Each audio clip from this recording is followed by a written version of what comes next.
गौरव ने की आत्मा की मदद। गौरव हिमालय के पास एक छोटे से गांव में रहता था। उसके गांव के आसपास घने जंगल थे और एक छोटी सी नदी पास थी।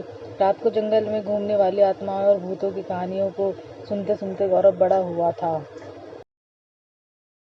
एक दिन गौरव के दोस्त उसे गांव की सीमा के बाहर एक पुराने सुनसान घर पर जाने के लिए उकसाया। उसके दोस्त ने कहा कि उस घर में कई साल पुराने मौत हो गई थी, एक महिला की भूत घूमती है। उसने अपने दोस्तों की बात मान ली और उस घर में जाने के लिए राजी हो गया।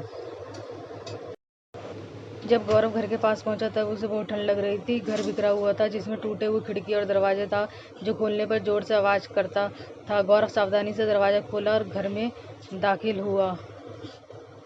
के अंदर का माहौल बाहर के जैसा भयानक था। छत से जाले लटके रहे थे। एक हर कदम पर कुछ न कुछ सामान बिखरा पड़ा था।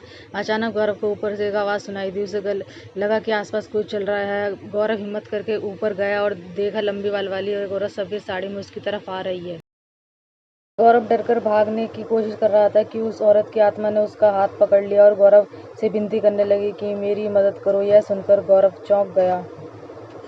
उस औरत ने कहा कि वह घरेलू हिंसा का शिकार हुई है। उसके पति ने उसकी हत्या करके इस जंगल में दफना दिया है और तब से उसकी आत्मा इस घर में कैद हो गई है। यह सुनकर गौरव ने उस आत्मा की मदद करने की सोचा और उससे वादा किया कि वह उसे मुक्ति दिलाकर रहेगा। गौरव अपने दोस्त की मदद से उस आत्मा के शरीर को ढूंढता है और जो कि उसे एक पेड़ के नीचे मिलता है। फिर गौरव पुलिस को यह सूचना देता है और पुलिस उस आत्मा के पति को गिरफ्तार करता है और कोर्ट से उसे आजीवन कारावास की सजा सुनाता है। गौरव एक पंडित को लेकर उस घर में जाता है और पूजा पाठ करवाता है। इससे उस आत्मा को उस घर से मुक्ति मिल जाती है और वह गौरव का धन्यवाद करती है।